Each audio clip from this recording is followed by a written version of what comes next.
se acerquen. Ya están muy atrás y me gusta verlos adelante. Ya, así que pónganse adelante, que no como, no muerdo todavía.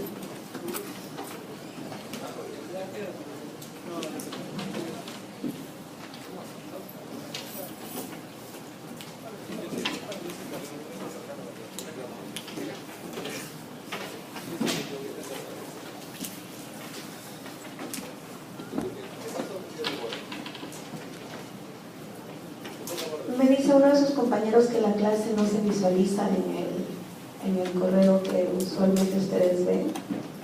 No he logrado verla porque sí la colgué hace un par de días, 2 días será, y hoy confirmé porque me llamaron también y sí lo vi colgado en la semana 10. Bueno, de todas maneras luego si no, graban de aquí la clave, la clase, ¿ya? Bueno, nadie se anima a ponerse más adelante, ¿no? Bien. Bueno, la clase de hoy es con respecto a las emergencias en diabetes, emergencias agudas o complicaciones más frecuentes en pacientes que van a acudir a la emergencia. Mi intención más que todo es tratar de recordarles, porque yo supongo que esto han debido verlo ya anteriormente en alguno de los capítulos, pero haremos en forma global y puntos claves para que puedan recordar de cómo tratar estas complicaciones en la emergencia, que es obviamente el curso que ustedes están llevando, ¿no? Cabe mencionar que dentro de las emergencias más frecuentes de diabetes están, o son 4, ¿no? Las hiperglicemias netas o puras, los estados hiperosmolares, la cetoacidosis y la hipoglicemia.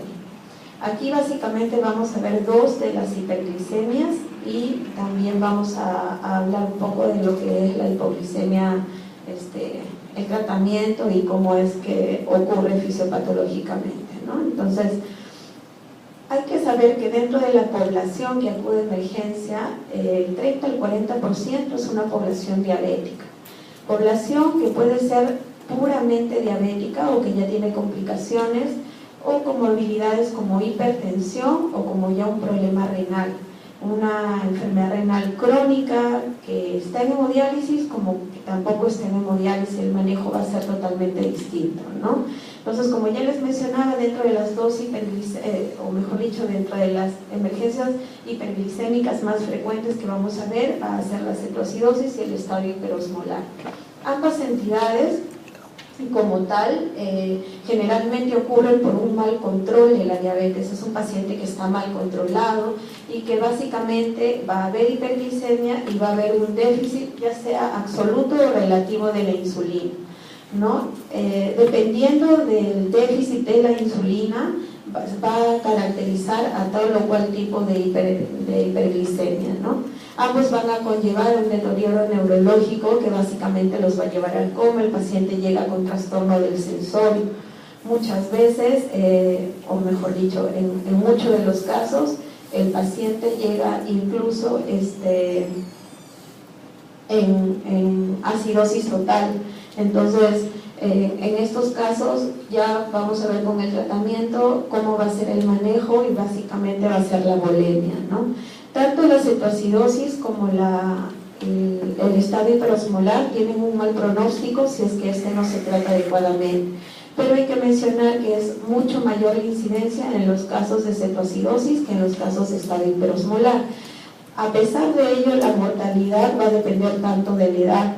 Se describe y se dice, ¿no?, con respecto a lo que es la mortalidad es mayor en los estados hiperosmolares. Es mucho peor presentar o debutar o que un paciente debute con un estado hiperosmolar que con una cetosis.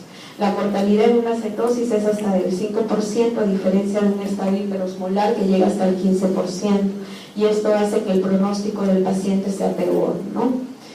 También empeora el pronóstico si es que el paciente tiene más de 65 años, si es que a se agrega comorbilidades, como ya hemos mencionado, como puede ser la hipertensión o la enfermedad renal crónica.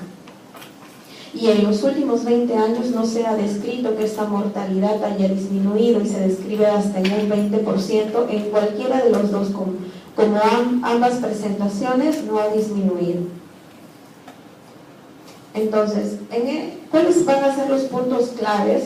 Pregunta de examen, ¿no? En el caso de las hiperglicemias. Son 4 básicamente cómo vamos a manejar al paciente con una emergencia hiperglicémica. La reposición de volumen, que se va a dar en ambos casos, sea la cetoacidosis o sea el estado hiperosmolar. La terapia insulínica, que va a tener sus criterios, no a todos se les va a dar terapia insulínica. La corrección de las alteraciones hidroelectrolíticas, básicamente sodio y potasio.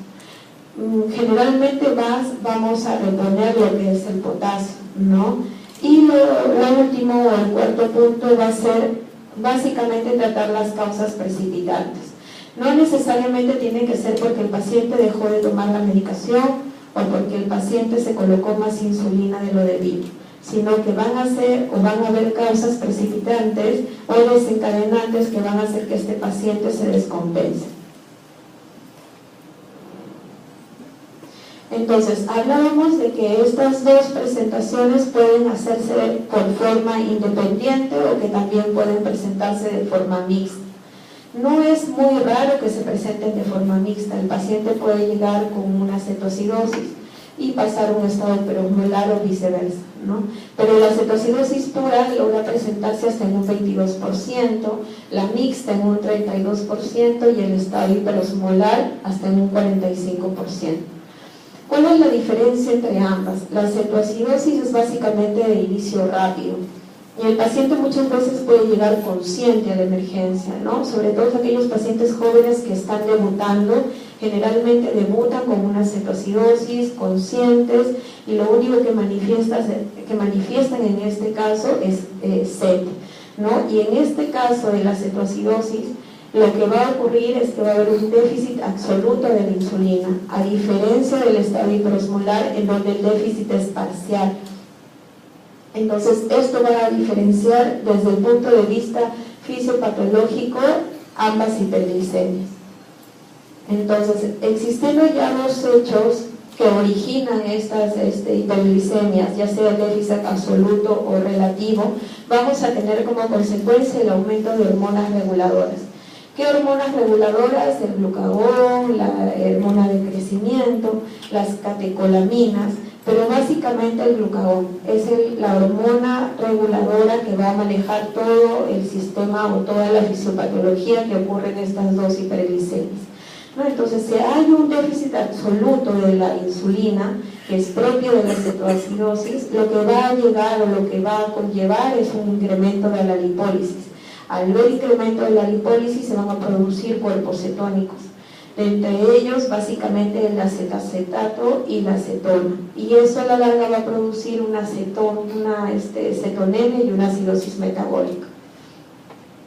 Al iniciarse este déficit absoluto de la insulina, van a empezar a aumentar estas hormonas contrarreguladoras, ¿no? Básicamente, como les decía, el glucagón es importante porque también nos va a servir de tratamiento frente a si este paciente que inicia con una cetoacidosis termina siendo quizás una hiperglicemia por, digamos, un mal tratamiento que se hace con terapia de insulina, ¿no? Y a la larga va a ser el tratamiento que se le va a dar frente a una hipoglicemia. Una vez que el déficit de esta insulina es relativo, que es básicamente por la persistencia y la resistencia periférica a esta hormona, va a ocasionar básicamente deshidratación y hiperosmolaridad, que es lo que caracteriza el estado hiperosmolar y por ello su nombre, ¿no? Ambos estados obviamente va a haber o se van a caracterizar por hiperglicemia como tal, glucosuria, va a haber una diuresis osmótica básicamente en el estado hiperosmolar, y se va a acompañar esta de deshidratación.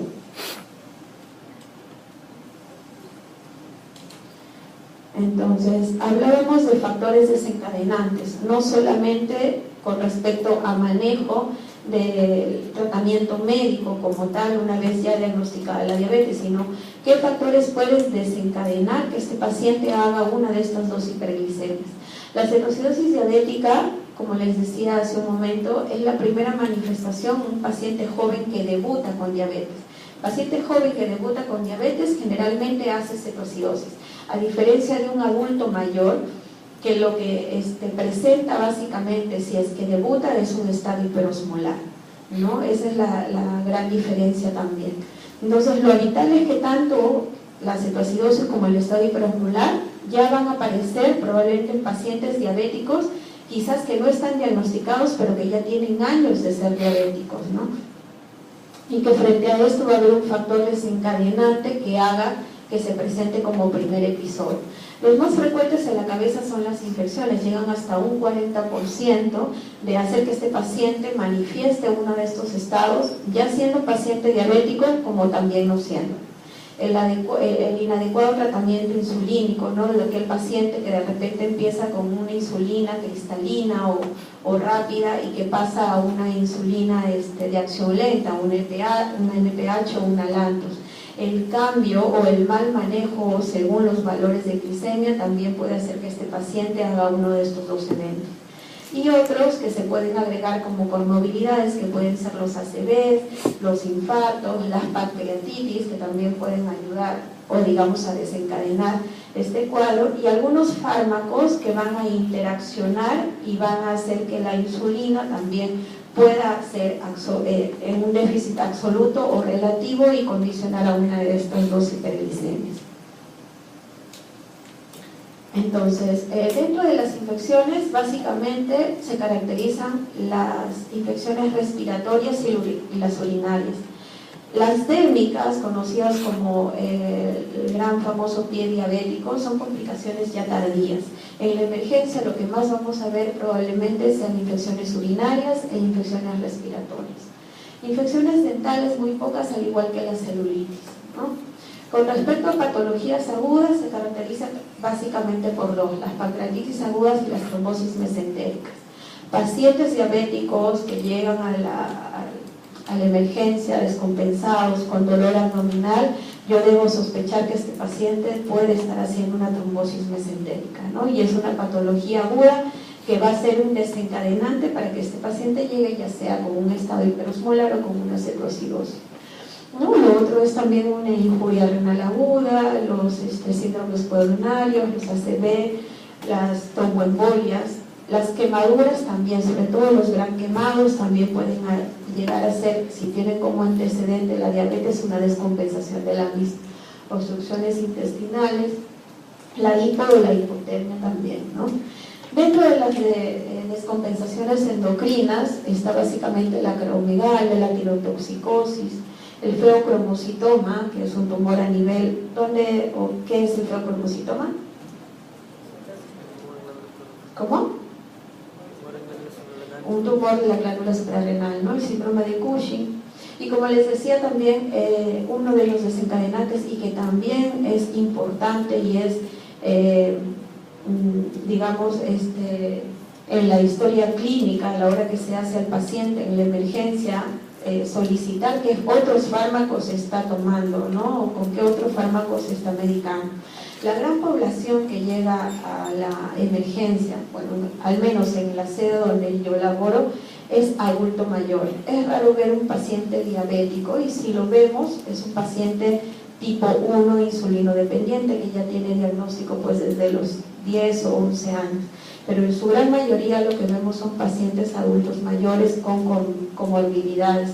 Entonces son pacientes que tienen o utilizan multifarmacia, ¿no? Entonces es importante preguntar qué otros fármacos están utilizando, que pueden estar interaccionando y que pueden estar descompensando el cuadro o la patología que tienen, que en este caso es la diabetes, ¿no? En jóvenes generalmente el uso de alcohol, cocaína o éxtasis, en su gran mayoría llegan con cetoacidosis, ¿no? Algunos betabloqueantes o calciagonistas también interaccionan con insulina o con metformina o sulfonilureas y también pueden producir una descompensación en cualquiera de ellas. Ya en menos porcentaje, esteroides, fenitorinas, diuréticos tiacídicos, el ácido etalnítrico que se utiliza en pacientes con problemas de úlceras, ¿no? Igual que la citemidina, y en algunos casos la nutrición parenteral. Entonces, todos estos son factores desencadenantes externos al déficit, ya sea absoluto o relativo de la insulina o al uso de fármacos, ya sea por vía oral o inyectable, ¿no? Las manifestaciones en la cetoacidosis diabética, ahí lo resalto y como ya lo mencioné, generalmente el paciente llega con dolor abdominal.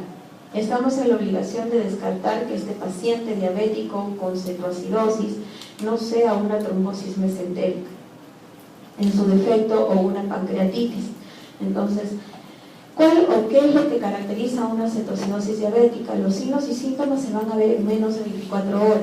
Lo vimos en una de las diapositivas, en una de las primeras diapositivas, donde dijimos que la cetoacidosis pura como tal, que está en un 22%, es de un comienzo rápido, ¿no? El paciente se descompensa mucho más rápido, a diferencia del estado hiperosmolar, que se relaciona más con la deshidratación. El paciente tiene más tiempo o más de 24 horas para descompensarse. En el caso de la cetoacidosis no, hay poliuria, polidixia, baja de peso, se acompaña de náuseas y vómitos, ¿no? Paciente que está con cetoacidosis siempre va a referir que hay náuseas. Puede haber deshidratación, como tampoco no lo puede haber. La respiración de Kussmaul. ¿Qué es la respiración de Kussmaul, chicos? ¿Qué es esto? ¿Cómo es la respiración de Kussmaul? ¿O por qué se caracteriza una respiración de Kussmaul?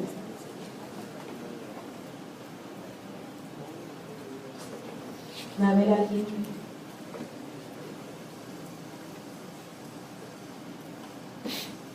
¿Qué caracteriza una respiración de Kussmaul? ¿Qué es eso que hacen o que señalan?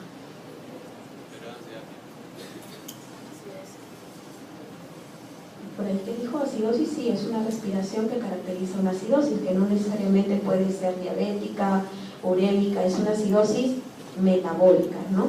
Pero ¿cómo es esa respiración? Tiene una característica. ¿Periodos de apnea? ¿Profunda? ¿Perdón? ¿Periodos de apnea? Periodos de apnea, no, esa es la de Check-Stop. Periodos de apnea no tiene la de Kussmaul. Hay taquipnia, obviamente, porque si no el paciente no demostraría o no nos haría pensar que sería una acidosis. Es una respiración profunda, ¿no? Y constante. Profunda y constante es lo que caracteriza a una respiración de Kussmaul, que como ya se lo dije hace un momento, no solamente se va a presentar en una cetoacidosis diabética, se puede presentar en cualquier tipo de acidosis metabólica. ¿Ya? ¿Por qué es importante? Porque el paciente que ya está entrando por la emergencia, ¿no? Clínicamente ya te va a dar ciertos signos que te van a indicar o te van a dar a pensar o sospechar qué es lo que puede estar presentando. Paciente con esa respiración, paciente que hiperventila, tienes que pensar en que puede estar en una acidosis, ya sea metabólica o sea respiratoria. En cualquiera de las dos, el paciente va a hiperventilar, va a tener una respiración, digamos, constante, profunda y rápida, ¿no? Entonces, en este caso es una respiración característica de la cetoacidosis. Va a haber taquicardia e hipotensión. Esta triada, digamos que es la trilogía que puede llevar al paciente al coma o lo puede llevar mucho más a la muerte, que quizás tenga una por separada o una sola presentación de una de ellas, ¿no? Puede también ingresar normotérmico como también hipotérmico. A pesar de que haya infecciones, no necesariamente va a haber fiebre. Los pacientes adultos mayores, por el tipo ya de fisiopatología con el que uno va ya, digamos, en el transcurso de los años avanzando, no necesariamente tiene que haber fiebre, ¿ya? Entonces, pero sí el que haya, sea hipotermia o hipotermia, es un signo de mal pronóstico o que va de alguna u otra manera a aumentar la probabilidad de mortalidad en el paciente, ¿no? A diferencia del estado hiperosmolar, las manifestaciones clínicas, como ya lo mencioné al inicio, se va a caracterizar básicamente por deshidratación y trastorno del sensorio. Se presenta puramente en un 45% de los pacientes, tiene un comienzo mucho más lento, ¿no? Y digamos que le da al paciente tiempo, ¿no? Como para poder llegar a la emergencia. Si en caso fuera un adulto mayor, pues quien se va a tener que, digamos, observar o fijarse va a ser el familiar, pero un paciente joven, ¿no? que de todas maneras empieza con poliuria, con mucha sed, que empieza a presentar desorientación, ¿no? Son signos característicos de que si tiene el antecedente de diabetes, esté haciendo un estado hiperosmolar. Los estados hiperosmolares llegan con más trastornos del sensorio que una cetoacidosis diabética, ¿no? Hay pérdida de la debilidad, hay taquicardia, también hay hipotensión. A diferencia de una cetoacidosis diabética, no hay dolor abdominal, ¿no? Es lo que caracteriza en el otro estado hiperglicémico. Los signos neurológicos son más focales e incluso pueden llegar a haber convulsión. ¿Por qué? Porque en el estado hiperosmolar, al haber deshidratación, ¿qué va a pasar? ¿Qué va a pasar con mi sodio? ¿Qué pasa con mi sodio cuando hay deshidratación? Aumenta, ¿verdad? Y se aumenta clínicamente, ¿qué va a presentar el paciente? Taquicardia. A ver, ¿qué otra cosa? ¿Quién da más? A ver, chicos, a mí nada me costaría simplemente dictar la clase y no decir nada más o no preguntar. Muchas de las cosas que yo puedo decir o explicar aquí que no están en las diapositivas pueden ser pregunta de examen, ¿no? Si bien es cierto, las disculpas del caso si es que la clase no se presentó en el sistema que ustedes tienen, pero sabían el tema.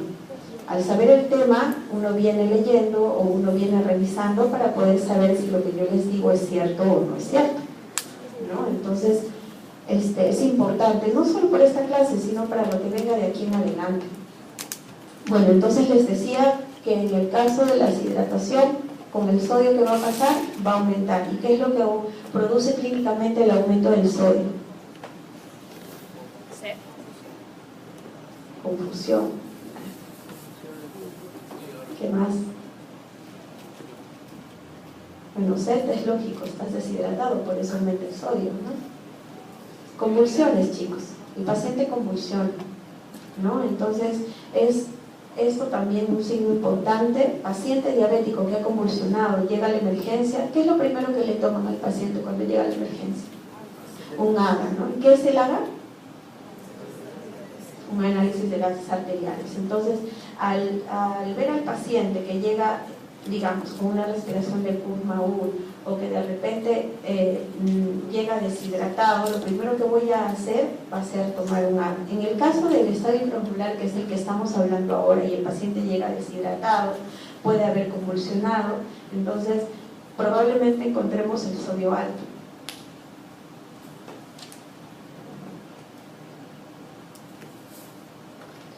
En este cuadro, básicamente, los puntos importantes que hay que diferenciar tanto entre la cetoacidosis como entre el estado hiperosmolar.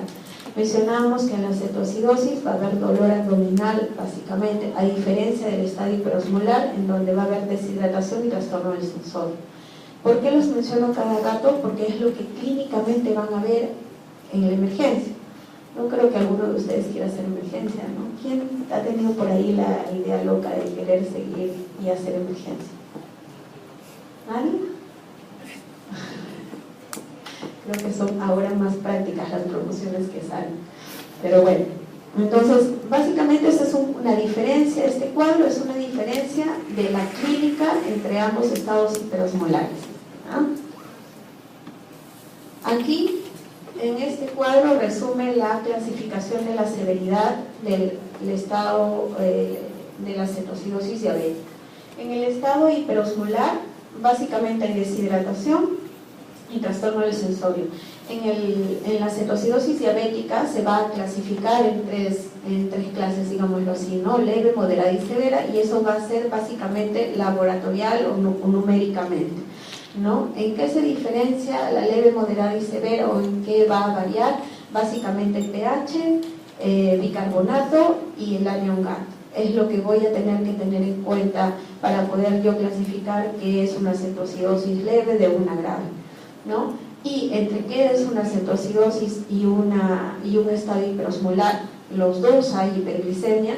En el estado hiperosmolar la glicemia va a sobrepasar los 600 miligramos por decilitro, a diferencia de la cetoacidosis, que puede pasar o ser más de 250 y no llegar a más de 600, ¿no?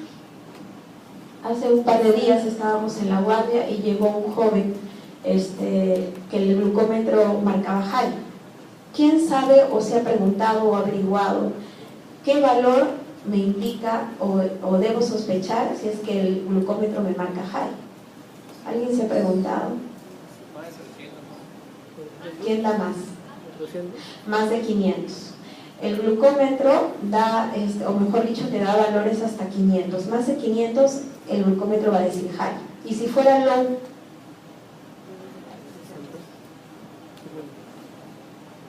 ¿alguien se ha preguntado? Porque cuando vayan al internado, lo primero que les van a decir es, haz un hemoglucotest. Cuando marca low, que es la otra complicación aguda en pacientes diabéticos o en una emergencia, que es hipoglicemia, si les marcara low, ¿cuánto creen que tiene ese paciente? Menos de 20 marca, y algunos glucómetros hasta menos de 15, ¿ya? Entonces, ¿a qué iba esto? Al que les comentaba, ¿no? de un caso que vimos en la guardia hace unos días. Llega, marca high, le tomamos el AGA y en el AGA tampoco marcaba la glucosa, ¿no? Solamente teníamos un pH en 7.32, pero queríamos saber si era un estado solo cetoacidótico o si era un estado mixto. ¿Por qué? Porque si me marcaba high y en el AGA no se valoraba la glucosa, eso quería decir que estaba en más de 500. Más de 500, si me voy a mi tabla y valoro, puede estar en un estado hiperosmolar, pero tenía un pH en 7.32, o sea, ya estaba haciendo una acidosis, ¿no? Entonces, lo consideramos como un estado mixto y como ya vimos que los puntos claves, el primero es la bulimia, empezamos a hidratar y tuvimos que esperar el sérico. El AGA, dependiendo también de qué, digamos, laboratorio o equipo utilices, puede leerte hasta 1000. Más de 1000 a veces ya no te lee. Este paciente tenía en el sérico 1200 de glucosa, ¿no? Entonces, bueno, era un paciente de 50 y tantos años que se empezó a hidratar y al final terminó haciéndose todo el tratamiento que vamos a mencionar ahora en el transcurso de la clase.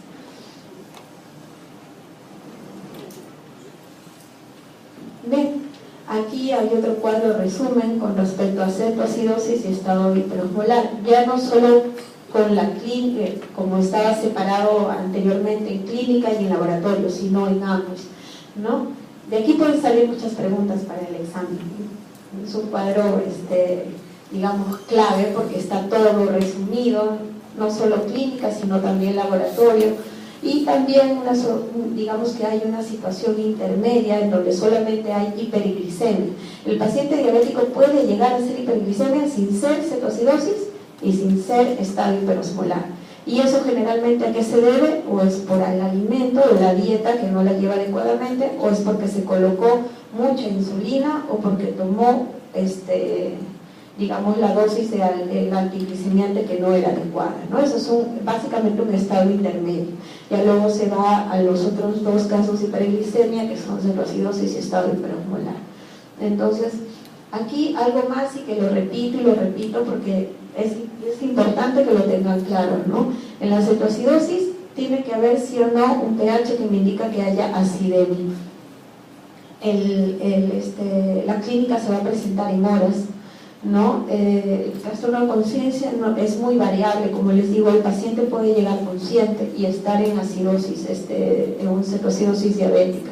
Las glicemias van a ser más de 250, pero menos de 600, ¿no? Y va a haber definitivamente cuerpos cetónicos. Paciente que llega a la emergencia es diabético, hay que también tomar un AGA. En el AGA se dosan los cuerpos cetónicos. Si está positivo y tengo un pH que está en el borderline con una glicemia en 300, la presencia de cuerpos cetónicos en orina me va a decir que este paciente está frente a una cetoacidosis, ¿no? Entonces es importante también la solicitud del examen de orina. Y a diferencia o al otro extremo del estado hiperosmolar, que básicamente va a haber deshidratación, va a haber trastorno del sensorio, que puede haber desde una desorientación leve hasta el paciente puede llegar en coma, ¿no? En cualquiera de las escalas de desorientación que podemos encontrar en el paciente. Y básicamente la osmolaridad va a estar en más de 320. ¿Quién sabe cómo yo obtengo la osmolaridad de un paciente? ¿Alguien ha revisado? ¿No conoce la fórmula? ¿Algunos de ustedes ha hecho práctica conmigo? No veo a nadie que haya hecho un alrebarriati. Creo que no. Todos son nuevos, veo caritas que no he visto en la práctica, creo. ¿Alguien ha revisado o tiene idea de cómo se obtengo la osmolaridad? ¿Cómo?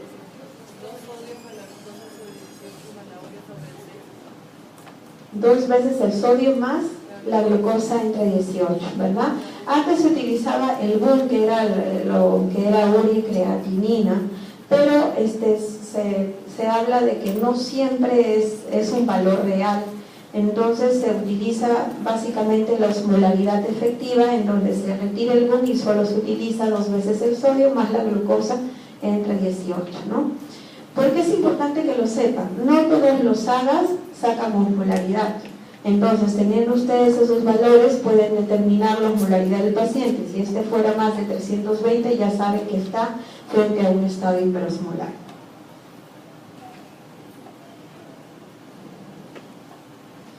Bien, con respecto al laboratorio, ¿qué es importante o qué es lo que voy a pedir? Tenemos a veces la mala idea que llega emergencia y pedimos todo por si acaso, ¿no? Pedimos o hacemos el por si acaso para que no se nos pase nada. Paciente que sabe si que tiene como antecedente una diabetes y que sabes que puede estar en cualquiera de los dos, hay ciertos exámenes básicos que sí tienes que pedir. El primero que hacemos es el AMA. Lo otro que hay que pedir es un hemograma, porque ya vimos que si el paciente llega en cualquiera de estos 2 estados, hay que buscar una causa desencadenante y puede ser una infección. El hemograma me puede decir si es que hay infección o no. Cabe mencionar que en cualquiera de estos estados puede presentarse leucocitosis. Ya, en cualquiera de los dos puede haber leucocitosis, pero si este sobrepasa, digamos, el 10% de abastonados o pasa los 20.000 leucocitos, ya debo estar sospechando de que sí debe haber una infección y ya debo de estar descartando con una radiografía de tórax una neumonía, más si hubiera clínica al momento del examen, o con una infección urinaria, ¿no? Entonces, hemograma, bioquímica. ¿Qué es la bioquímica que voy a pedir? ¿Toda la bioquímica? ¿O qué creen que dentro de la bioquímica yo debo pedir? ¿Qué pedirían en la bioquímica? Bioquímica, estamos hablando de bioquímica, sangre. Urea, ¿qué más? Urea, creatinina, ¿no? Hemos dicho que no todos nuestros pacientes diabéticos son netamente diabéticos, tienen un problema ya. De por sí la diabetes va a conllevar a un problema renal. Me interesa saber cómo está urea, creatinina. ¿Qué otra cosa te diría? ¿Perdón? Amilasa lipasa. ¿Y por qué, doctor? Por la pancreatitis. Porque el paciente vino por la pancreatitis o vino por la diabetes descompensada. No, pero para buscar la causa. Mira, para buscar la causa. Entonces, básicamente, la glucosa sérica, la urea, creatinina, amilasa lipasa, ¿no? Básicamente por pensar en una causa desencadenante. Examen de orina. Y no solamente examen de orina. Si yo estoy sospechando que el paciente tiene una infección urinaria y es un adulto mayor, debo solicitar también urocultivo, ¿ya? La gran mayoría de pacientes diabéticos que hacen ITU, muchos de ellos son resistentes. Entonces el urocultivo me va a ayudar a determinar qué antibiótico adecuado le voy a dar para mejorar el pronóstico de este paciente, ¿no? La osmolaridad plasmática, que ya teniendo ustedes sodio, porque dentro de los exámenes que van a solicitar están los electrolitos, ya teniendo sodio, ya teniendo glucosa, van a poder ustedes obtener la osmolaridad plasmática, ¿no? Entonces, eso es lo que básicamente yo debo de pedir en un paciente que sospecho que está con una descompensación de cualquiera de las dos hiperglicemias, ¿no? Bueno, ahí lo menciono nuevamente, la elevación de la amilasa, la lipasa, ¿no? Ahora, esta elevación de la amilasa y la lipasa no necesariamente me tiene que decir tomográficamente de que haya una lesión a nivel de páncreas, ¿no? Ahí es básicamente tomográfica, la radiografía no nos va a decir, ¿no?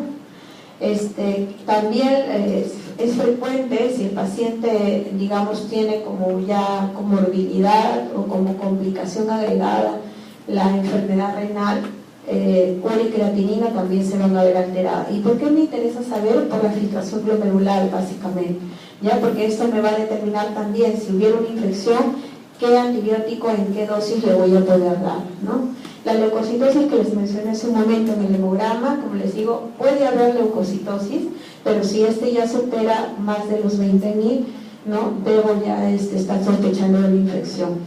Hay algo que ahí no apunté, pero que también es importante como marcador de seguimiento o de pronóstico, que es el PCR. ¿Qué es el PCR?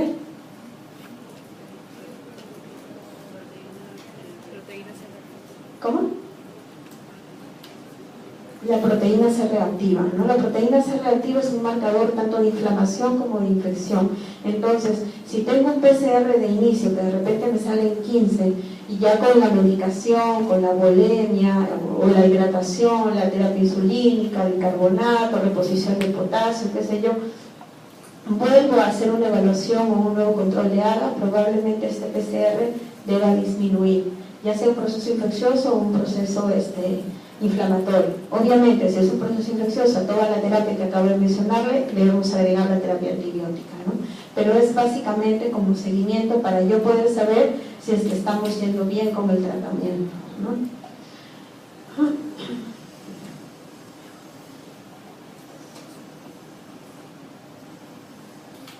Bien, aquí hay un par de fórmulas que también pueden ser pregunta de examen y que son importantes que lo sepan porque con esto van a poder determinar en cuál de los dos estados está el paciente, ¿no? El sodio corregido, digamos que algunos AGAs también ya lo tienen.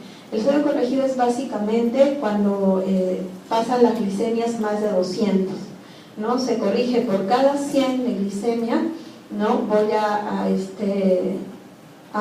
sumar una constante o multiplicar una constante que es 1.6, ¿no? Entonces voy a utilizar el sodio actual más 1.6. Digamos un ejemplo, si la glucosa está en 600, ¿cuál va a ser el valor que voy a multiplicar por la constante y voy a sumarle al sodio? Digamos que la glucosa está en 600. ¿Cómo corrijo el sodio? Y tengo un sodio de 120. A ver, ¿quién me da el valor? Vamos acá. Tengo una glicemia en 600 y un sodio en 120. ¿Cómo corrijo el sodio?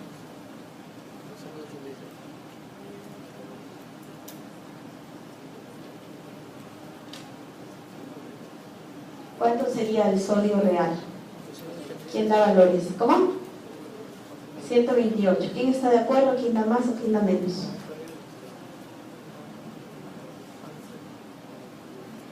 Se me pasó no ponerle ejemplos de AGAs ahí, porque en realidad es como uno más lo maneja, ¿no?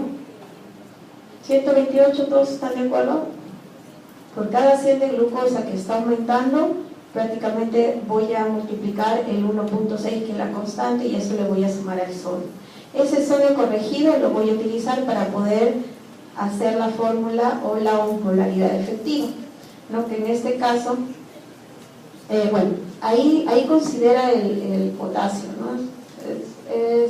En realidad no debería ser así, ahí eso es 2 veces el sodio más la glucosa entre 18, ¿no? Porque a veces el potasio es mínimo. Entonces, una vez he corregido el sodio, yo recién voy a poder hacer la fórmula de la osmolaridad plasmática efectiva. Y si esta sale en más de 320, ya sé que estoy frente a un estado hiperosmolar. El anion GAT. ¿Qué es el anion GAT? Pesada la doctora, ¿por qué no habla nada más su clase? ¿Qué es el anion GAT, chicos? Es la brecha aniónica que hay, ¿no? A nivel del medio interno. Es la, como dijiste, la resta de los cariones menos la suma de los aniones. ¿Y cuánto es un anion GAT normal? Lo hemos visto en la diapositiva anterior o previa. 10 más menos 12. ¿Existe anion GAT bajo o solo existe anion GAT normal y alto?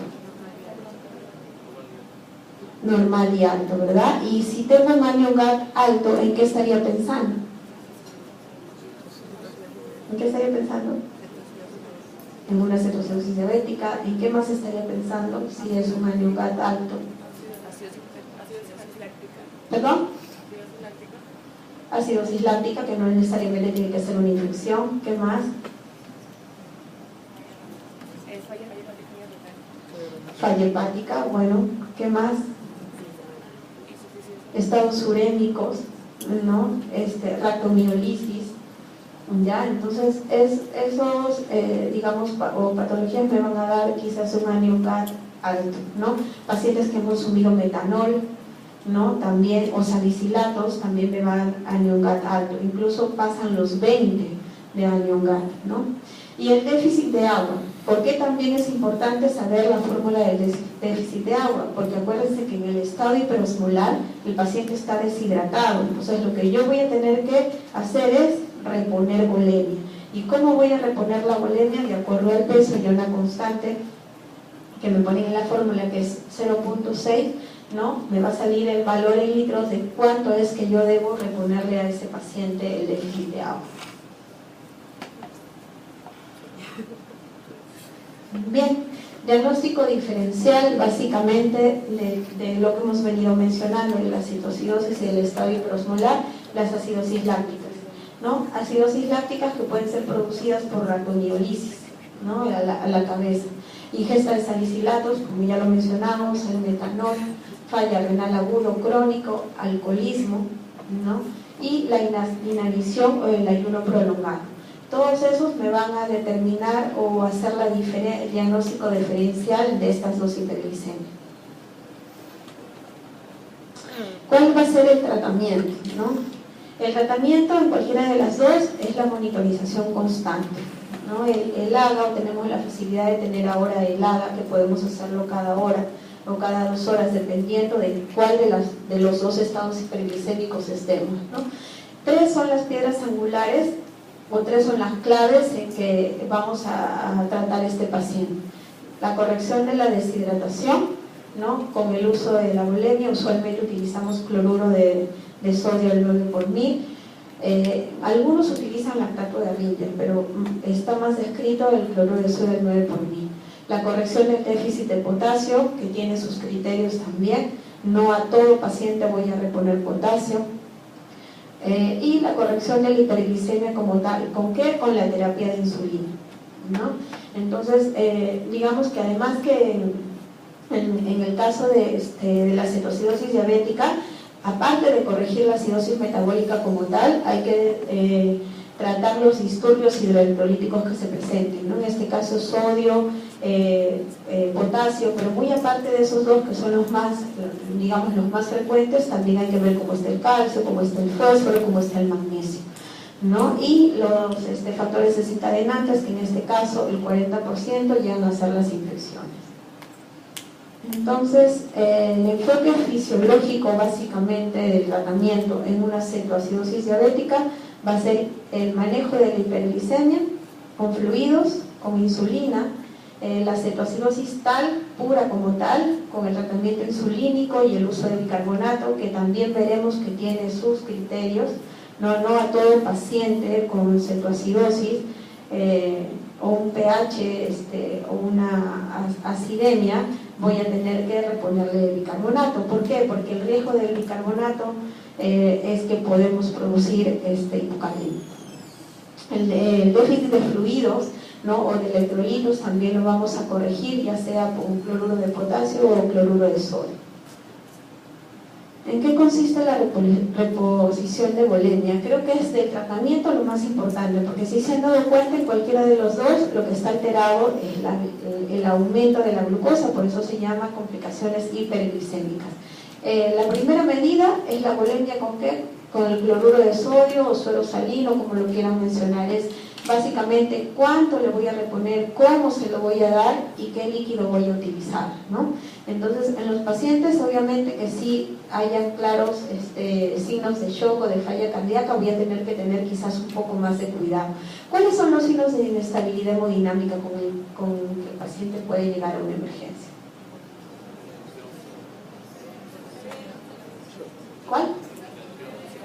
trastorno accesorio, hipotensión, congestión pulmonar y dolor torácico, ¿no? Congestión pulmonar asociada a disnea y dolor torácico. Bueno, en cualquiera de ellos, pacientes con shock o con falla cardíaca, debo tener un poco más de cuidado y debo administrar 1 litro de la solución salina por lo menos una primera hora. Y luego ya le debo pasar entre 15 a 20 mililitros por kilo por hora en las siguientes 2 horas de iniciado el tratamiento. Posterior a eso, a las 6 horas puedo utilizar 2 litros más e incluso entre las 6 a 12 horas siguientes 2 litros más. Se describe que en pacientes con estado hiperosmolar, por el mismo hecho que se caracteriza por la deshidratación y por la hiperosmolaridad, valga la redundancia, podemos tener déficit de agua hasta de 6 a 9 litros, ¿no? A veces reponemos esa cantidad, más si el paciente es joven y si no tiene comorbilidades como que es cardíaco o como es renal, porque lo puedo llevar a la descompensación con un edema agudo del pulmón, ¿no? Pero si el paciente es joven y está en un estado hiperosmolar diagnosticado, puedo reponer hasta 6 a 9 litros de polemia, ¿no? Entonces, ¿en qué consiste todo esto? Que en el 50% debo pasarlo en la primera hora y el resto debo pasarlo en las 12 horas subsiguientes, ¿no? ¿Para qué? Para poder, digamos, ver en cada paciente y de forma individualizada el grado de deshidratación, niveles de electrolitos, básicamente sodio y potasio, y cuánto es el gasto urinario. Paciente que voy a reponer volumen, necesariamente, si es un adulto mayor, generalmente colocamos una sonda para poder tener un control estricto de diuresis. Si es un paciente joven que de repente está consciente y nos puede ayudar, podemos evitarlo de la sonda, porque el hecho de un dispositivo, digamos, que ingresa también puede ser un punto de infección, ¿no? Pero en adultos mayores generalmente colocamos sonda para poder hacer un control estricto de lo que es la diuresis.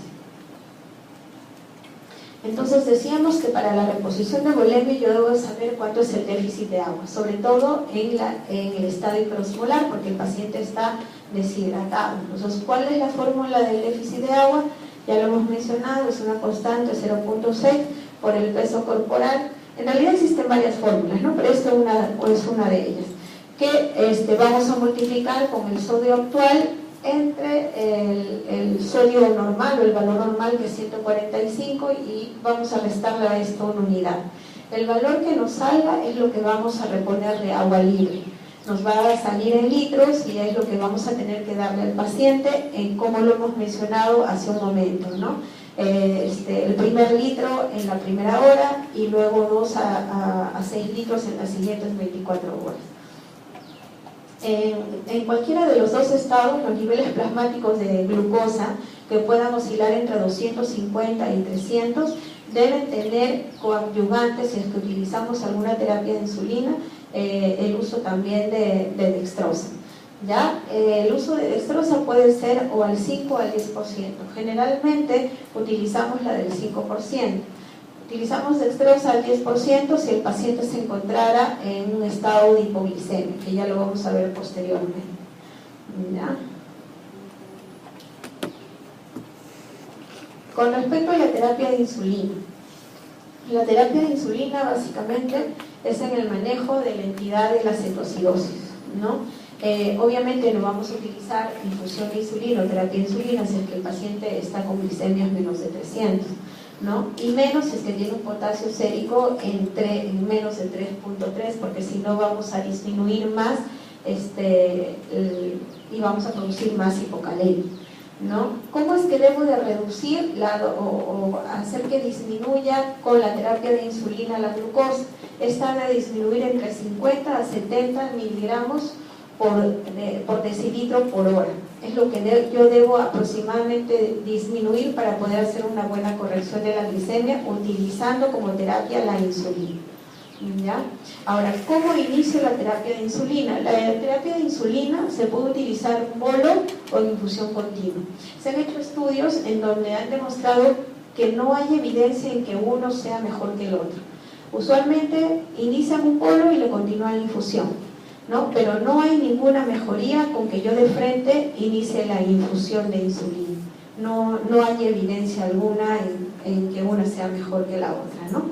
El bolo inicial va a ser de 0.1 unidades por kilo por hora de insulina rápida, hablamos de insulina cristalina, la cual va a ser diluida en cloruro de sodio en 100 centímetros cúbicos, ¿no? Y de acuerdo al peso, ¿no? Porque es 0.1 por kilo de peso, es que se le va a iniciar la infusión de insulina, ¿no? Esta infusión, como les digo, va a mantenerse hasta que la glicemia pueda estar en menos de 300.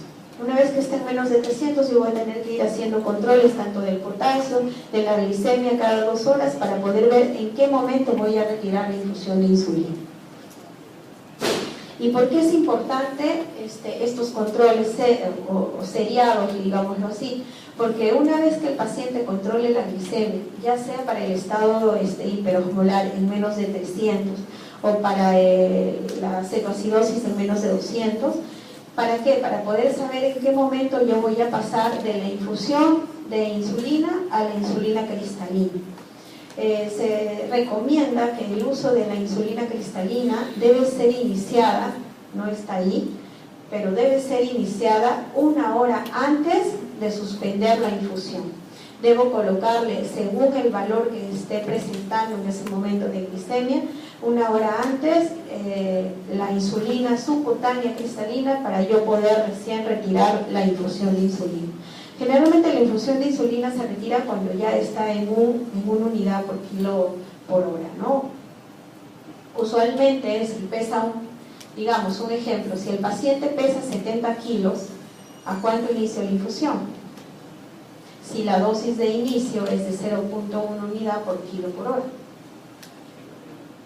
¿Cuánto? 7. Voy a empezar la infusión a 7 unidades por hora, ¿no? Entonces esa se va a ir reduciendo de acuerdo a los valores de glicemia que yo vaya encontrando en el paciente. ¿Y por qué es importante? Porque una vez que yo, digamos, suspenda la infusión, que usualmente se utiliza entre 24 a 48 horas para poder hacer un control de la glicemia, voy a determinar si es que ese paciente ya tiene controles adecuados, ¿no? Ya voy a decir que es acidosis metabólica o es estado hiperosmolar o deshidratación también está controlada y el paciente debe estar mucho más estable e incluso ya va a poder ingerir alimento. Paciente con estado cetoacidólico o estado hiperosmolar debe mantenerse en NPO hasta que la acidosis, en el caso de la cetoacidosis es hasta que esta acidosis mejore. ¿Por qué creen que yo debo tener al paciente en cetoacidosis en NPO? ¿Por qué no le doy de comer? Si les he dicho en varias oportunidades que el paciente con cetoacidosis generalmente llega despierto. ¿Por qué lo mantengo en NPO si está acidótico? ¿Perdón? Dile, ahí lo dijiste. Para evitar la producción de más ácido. Así es, para evitar la producción de más cuerpos cetónicos, ¿no? Básicamente por eso, si no el paciente va a estar más nauseoso, va a aumentar la acidosis, va a aumentar el potasio y en lugar de ayudarlo lo voy a descompensar más. El paciente diabético con cetoacidosis empieza la dieta o inicia la vía oral una vez que la acidosis metabólica ya está compensada, ¿ya? Reposición de potasio, ¿no? Hablábamos que había que tener criterios para ponerle por el potasio, no necesariamente va a ser desde el inicio, va a variar de acuerdo al valor que yo tenga en el AGA de inicio y luego los de control. Usualmente puede tener un potasio normal, pero si empezara a variar, ¿no? Porque hay que mantenerlo, lo ideal es mantenerlo entre 4 o 5 mil equivalentes. Si empezara a variar, ya sea más de 5, habría que reponer pues si fuera más de 5 sería lógico reponer el potasio, más bien habría que tratar de llevar a que este paciente haga hipercalemia, porque si hiciera hipercalemia va a presentar trastornos. ¿Qué trastornos se produce la hipercalemia? Potasio alto, ¿qué trastornos me presenta el paciente? Arritmias, ¿qué tipo de arritmias? ¿Cuáles?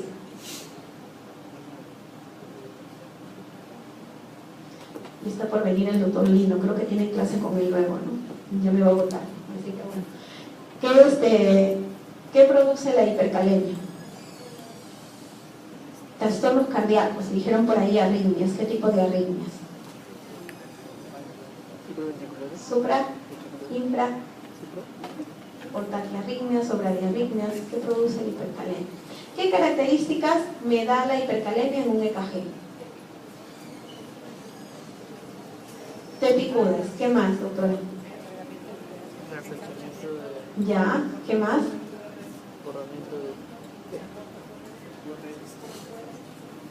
¿Cómo dice? Aplanamiento de la P. Bueno, tiene como más de 7 características en un EKG, ¿no?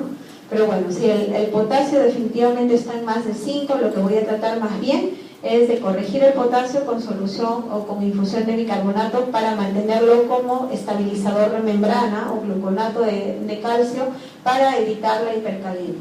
En su defecto, si este potasio estuviera en menos de 4, voy a empezar ya con los fluidos, no netamente potasio directo, sino con los fluidos, dependiendo del valor del potasio, le voy a añadir los equivalentes que corresponden, ¿no? Ahora, en el caso de que hubiera falla renal, ya lo hemos mencionado y lo repito, paciente diabético puede tener esa gran triada de ser hipertenso y de tener problema renal, ya tanto sea por la diabetes como por la hipertensión. En el caso de ellos, donde haya falla renal o oliguria, obviamente la reposición de potasio debe ser con mucho más cuidado, ¿no? ¿Por qué? Porque hay que considerar que esto puede o debe ser monitorizado constante con, digamos, un electrocardiograma, ¿no? O de repente electrolitos para valorar cómo va ese potasio, o incluso, si es necesario, hasta colocar una vía central. El potasio por vía periférica, según refieren los pacientes, quema. Entonces, frente a la irritación que puede producir una flebitis, y es necesario reponer el potasio en gran volumen, si fuera o estuviera en 2.2 o menos de 2, he visto potasios hasta en 1.2, menos no he visto. Entonces, la necesidad de poner un catéter venoso central es importante, ¿no? Con respecto al bicarbonato, y creo que ya es lo último, con respecto al bicarbonato, es muy controversial, ¿no? El uso del bicarbonato, porque dicen que el utilizar el bicarbonato no en el momento preciso puede producir trastornos a nivel del potasio. Entonces, digamos que va a incrementar, si no lo utilizo adecuadamente, el riesgo de que haya mayor hipocalemia, va a disminuir la captación de oxígeno tisular, va a producir edema cerebral, incluso si utilizo bicarbonato fuera del momento adecuado, sobre todo en niños. El edema cerebral se presenta más en niños, ¿no? Y va a haber trastornos en la conducción cardíaca. Entonces, ¿cuándo voy a utilizar? Voy a reponer o corregir con bicarbonato mi acidosis, ¿no? Voy a hacerlo cuando tengo un pH en menos de 6.9. Cuando el pH esté en menos de 6.9, ¿no? Que sí hemos tenido pacientes que han tenido 6.9, sin embargo la literatura dice que pacientes con 6.9 ya no es compatible con la vida, ¿no? Porque está descrito. Hemos tenido pacientes, creo que los que estuvieron conmigo en la práctica tuvieron la oportunidad de ver un AGA con ese pH, ¿no? Debo yo empezar ya a corregir la acidosis. Ahora, si aún el pH estuviera más de 6.9, pero mi paciente está con trastorno del sensorio, en un coma profundo, bicarbonato en 4, pues también debo yo reponer el potasio y corregir la acidosis con bicarbonato, ¿no? Ahora, siempre que nos encontremos frente a potasios altos, ¿no? Que puedan poner en peligro la vida del paciente, también debo de poner bicarbonato. Es lo que mencionábamos hace un rato, ¿no? ¿Y cómo se va a hacer el aporte de potasio? Con una fórmula que tenemos ahí también en la diapositiva, como determinando el déficit de potasio. El déficit de potasio lo vamos a obtener también con una constante por el kilo de peso, por el déficit de base. El déficit de base generalmente nos lo da el agua, ¿no? Con eso vamos a poder determinar cuánto de potasio vamos a reponer, cuánto de bicarbonato vamos a reponer. ¿Alguien sabe cuánto viene la ampolla de bicarbonato? ¿No han tenido por ahí la curiosidad de ver de cuánto viene la ampolla de bicarbonato? No, la ampolla de bicarbonato viene de 8.4%. ¿Cómo se repone? Una vez que ya tuvimos o obtenemos la fórmula que viene en mililitros, vamos a reponer la mitad en endovenoso estar y la siguiente mitad en infusión. no se coloca todo el volumen de déficit de base que tiene, sino se reparten 50-50. Ahora, ¿cuáles son los criterios de que yo digo que este paciente ya está resuelta su cetoacidosis o resuelta su estado hiperosmolar?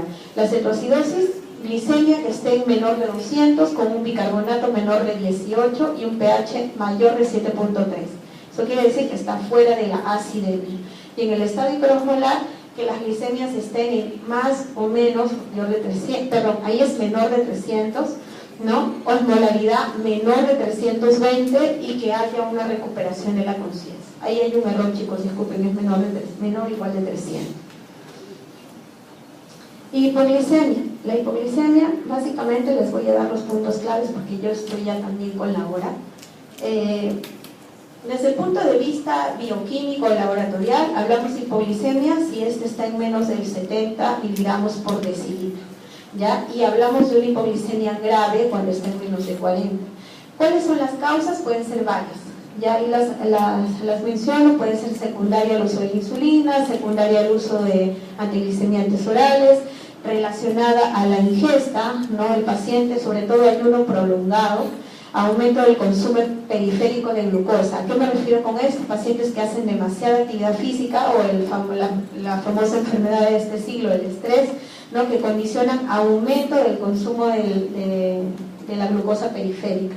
Y las interacciones básicamente con ciertos medicamentos, ¿no? Esto también es importante porque, como ya les dije, el paciente que vemos en la emergencia, adulto mayor, es polifarmacia. Entonces necesitamos saber qué fármacos está tomando y que no sea de alguno de los otros que hemos mencionado, ¿no? Las causas mencionadas, sea básicamente porque esté tomando alguna medicación que esté conllevando que este paciente haga hipoglicemia.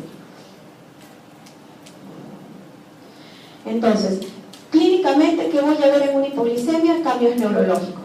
El paciente que llega con hipoglicemia puede hasta simular o hacer, digamos, confundirnos con un accidente cerebrovascular, ¿no? ¿Con qué puede empezar? Con una cefalea, con alteraciones del comportamiento. Primero puede estar irritable hasta que llega al sopor, ¿no? O de repente convulsiones, o focaliza, ¿no? Por eso les digo que puede, digamos, ser un diagnóstico diferencial de un ACV. Varias hipoglicemias llegan a la emergencia y básicamente tienen focalización. Hay disartria, hay paresia de mi cuerpo, de repente le controlas la glucosa y está con 40. Y no es un ACV, le pones o le repones la dextrosa, que si puede deglutir se la puedes dar por vía oral, y si no fuera porque está con un trastorno de conciencia, digamos, en sopor o totalmente somnoliento, vas a tener que ponerle vía endovenosa, ¿no? Pero básicamente hipoglicemia es igual a comportamiento de, digamos, cambios neurológicos. Creo que ahí termino. En el caso de la hipoglicemia, básicamente, como les decía, voy a reponer de dos formas. Si está en menos de 70, probablemente el paciente me dé chance que yo le pueda dar vía oral. Pero si está en menos de 40, ese paciente va a estar soporoso. Voy a tener que reponerle dextrosa, ¿no? ¿Cómo le pongo la dextrosa? Que es lo que me interesa que tengan más en cuenta, porque generalmente el paciente llega en menos de 40. Hay muchos pacientes diabéticos que llegan con 50, con 60 y no tienen clínica. Uno los evalúa, están, digamos, estables, te conversan, y le mides o le haces un glucotest y de repente está en 60 o en 50. No todas las, digamos, hipoglicemias te dan clínica, ¿ya? Pero en el caso de que el paciente estuviera con una hipoglicemia grave en menos de 40, yo voy a reponer con 20 gramos de glucosa endovenosa. Aquí en el Perú no habríamos que convertir porque no he visto que tengamos dextrosa al 50%. Utilizamos dextrosa al 33%. ¿Saben cuántos gramos de dextrosa al 33% me brinda esa ampolla? Para yo poder saber cuántas ampollas le voy a poner si me dicen que si encuentro un paciente con 40 debo ponerle 20 gramos.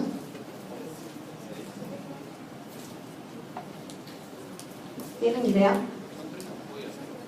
Son 3 ampollas. ¿Por qué 3 ampollas y no 4? ¿Cuántos gramos de glucosa me da una ampolla al 33%? Que es lo que voy a utilizar porque es lo que tengo aquí en el Perú, ¿no? Ahora, que puedo convertir dextrosa al 50%, también puedo convertirlo porque voy a utilizar las dextrosas A33 probablemente dentro de un frasco de 5% de dextrosa o al 10%. Pero me interesa saber, en el caso de que ustedes cuando empiecen el internado llega un paciente con hipoglicemia, lo primero que les van a decir cuántas ampollas de dextrosa le coloco al 33. Para eso deben saber cuántos gramos me proporciona una ampolla de dextrosa al 33%.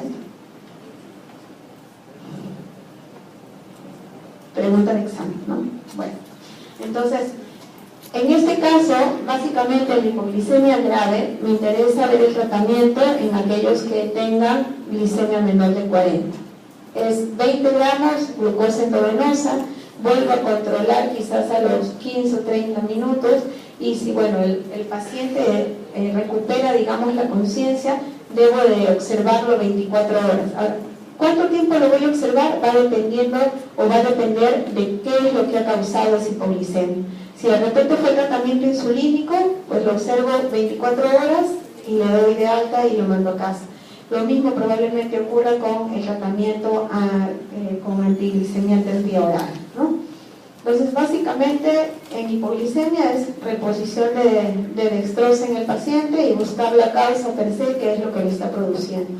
¿Qué es peor, una hiperglicemia o una hipoglicemia? ¿Por qué, chicos?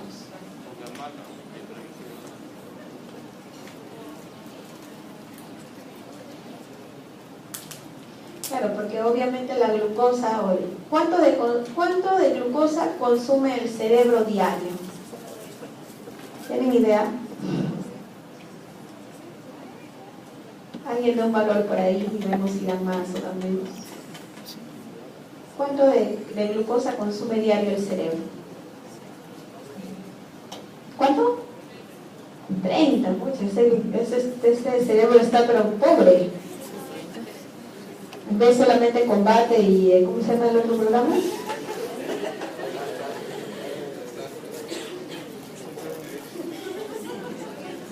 120 gramos de glucosa diario consume el cerebro.